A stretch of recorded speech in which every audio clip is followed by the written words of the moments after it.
आम्ही हयात असेपर्यंत आमच्यावर बंधन आहे। काहीही बोलू नका, त्याचा विपर्यास होईल हाच योग आहे, हेच विधिलिखित आहे। नामस्मरण करा, पूजा अर्चा करा, हा योग हा काळ निघून जाऊ द्या। नंदिनी चांगली मुलगी आहे, ती तुमचा संसार सुखाचा करेल। आता तुमच्या मनात तिच्या विरुद्ध काही येत असेल तर ती सुद्धा फक्त एक ग्रहदशा आहे। ती संपली की तसं वाटणं देखील संपेल। शांत राहूया, वाद टाळूया, ह्यातच आपल्या कुटुंबाचं भलं आहे। नामस्मरण करत रहा। अजस्रम अधिकम कर्माणां नैत्रम जयते शीघ्रम जातं सर्वं।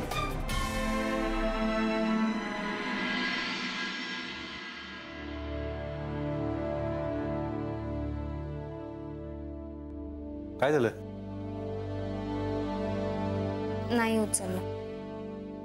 मग आता काय वाट बघायची? अगं अजून किती? ते आता मी कसं सांगू? अगं मग कोण सांगू शकणार आहे? वासूच सांगू शकेल ना। आणि तो फोन उचलत नाहीये ना फोन करतोय, म्हणजे याच्यावरूनच त्याला तुझी किती पर्वा आहे, किती काळजी आहे हे उघड आहे। आणि या उपरही तू जर त्याला डिफेंड करणार असशील तर मग मी त्याला डिफेंड करतच नाही बाबा। मी एवढंच म्हणते की आपण वाट बघूया आयुष्यभर। असं आयुष्यभर वगैरे का म्हणतोयस तू? पूर्वी शीतावरून भाताची परीक्षा होते, त्या मुलाच्या वागण्याचा असाच पॅटर्न असेल कदाचित, बेजबाबदार। बाबा बेजबाबदार नाहीये तो। तो घरी तुमच्या लग्नाची बोलणी करायला गेला होता ना? बाबा मला असं वाटतं की आपण त्याला थोडासा वेळ द्यायला हवा। अगं बाळा तो मी देतोच आहे, फक्त मला हे संपर्क न करण्या पाठीमागचं किंवा फोन न उचलण्या पाठीमागचं पटेल असं कारण हवंय। बाबा अरे प्रॉब्लेम असेल ना काहीतरी। बस झालं उर्मी, आता बस झालं। प्रॉब्लेम असेल म्हणजे काय? आणि काय प्रॉब्लेम असू शकतो गो फोन न करण्यामागे किंवा न घेण्या पाठीमागे? हा किती वेळ लागतो गे एक फोन करायला? हा अर्धा मिनिट, पण तो करण्या पाठीमागचं महत्व त्याला कळत नाहीये। किंवा मग असं असेल की त्याच्या घरच्यांनी हे प्रपोजल नाकारलं असेल आणि त्याला तुला हे सांगताना ऑकवर्ड वाटत असेल। बाबा आता तुम्हाला हर्ट करतोय सा? अगं नाही बाळा, मी तुला हर्ट नाही करत आहे, मी जाग करतोय तुला। बाबा हा निर्णय पण मी जागेपणीच घेतला होता। हो पण म्हणजे तो बरोबरच असेल असं नाही। तुला नक्की काय म्हणायचंय आता? माझी या लग्नाला संमती नाहीये। बाबा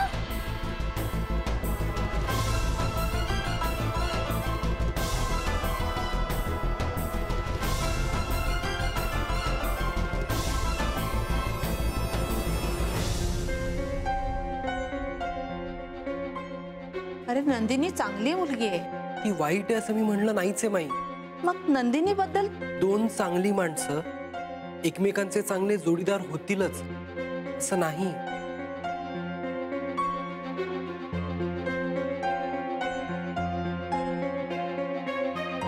अरे यांनी पत्रिका बघितली आहे? दादांचा पूर्ण आदर ठेवून मी हे सांगतो की मला लग्नासाठी एवढंच पुरेसं नाहीये।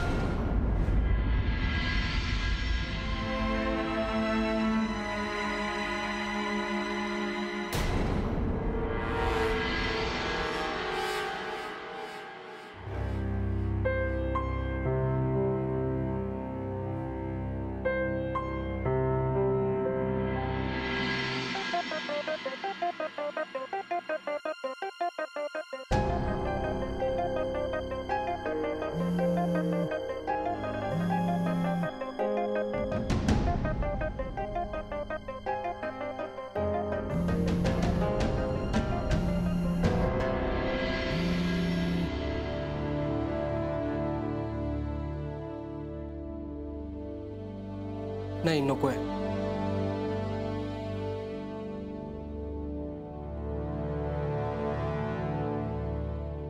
तुझं कौतुक वाटलं मला.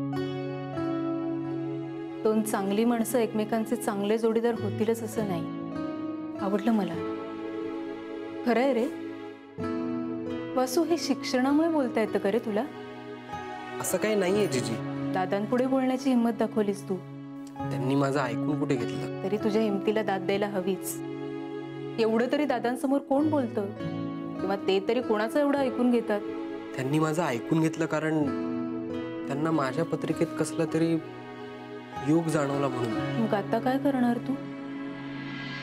माहिती नाही. माझी काही मदत लागली तर सांग. थँक्यू. उघडपणे तुला मदत करू शकणार नाही कदाचित, पण चोरून लपून जेवढी शक्य होईल तेवढी मदत नक्की करेन. एवढं काही करावं लागणार नाही. प्रेम असेल त्याच्याशीच लग्न करावं. नंदिनी माझ्या टाईपची नाही आहे. ती खूप बालिश आहे. वेगळ्याच काळातली भाषा बोलते ती. मी स्वतःला तिच्याशी रिलेट करूच शकत नाही. तिच्याबरोबर मी स्वतःला बघूच शकत नाही. पण मग उर्मी,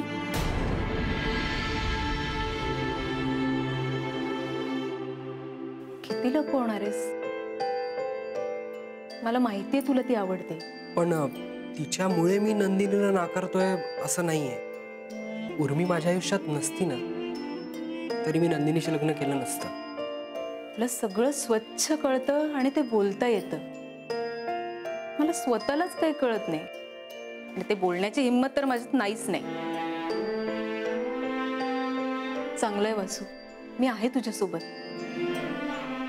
फक्त एवढंच, म्हणजे जे शेवटाला नेता येईल त्याचीच सुरुवात करावी माणसाने. तुला खात्री नसेल तर हे वाढवू नकोस, कारण दादा सहजासहजी नंदिनीशी तुझं लग्न मोडणार नाही. त्यांनी शब्द दिलाय एका मृत माणसाला. त्यामुळे त्यांच्यासाठी आता प्राण गेले तरी चालतील, पण वचन मोडता कामा नये अशी परिस्थिती आहे.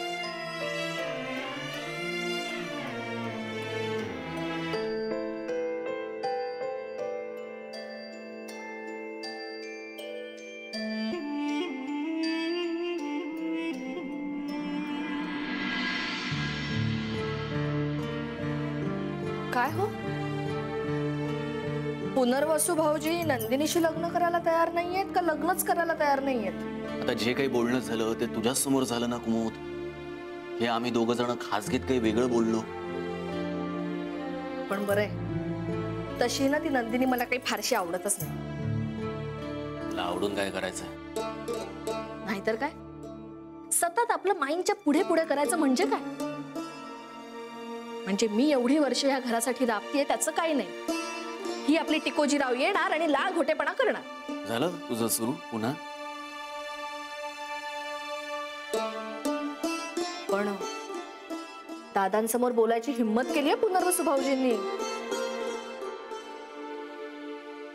मूर्ख आहे तो. दादांच्या मनातून उतरले असतील का पुनर्वसू भाऊजी? म्हणजे आता ते काही त्यांना मठाधिपती करायचे नाही. असं काही होणार नाही कुमुद. तुमच्या मेला तोंडातलं ना कधी शुभ येतच नाही. अगं वाद झालेत फक्त, बाकी काही झालंय का? दादांच्या निर्णयाची पायमल्ली करतायत पुनर्वसू भाऊजी. हे त्याच्या पत्रिकेतल्या विचित्र योगामुळे. ओम भूर्भुवः स्वः तत्सवितुर्वरेण्यं भर्गो देवस्य धीमहि धियो यो नः प्रचोदयात्. ओम भूर्भुवः स्वः तत्सवितुर्वरेण्यं भर्गो देवस्य धीमहि.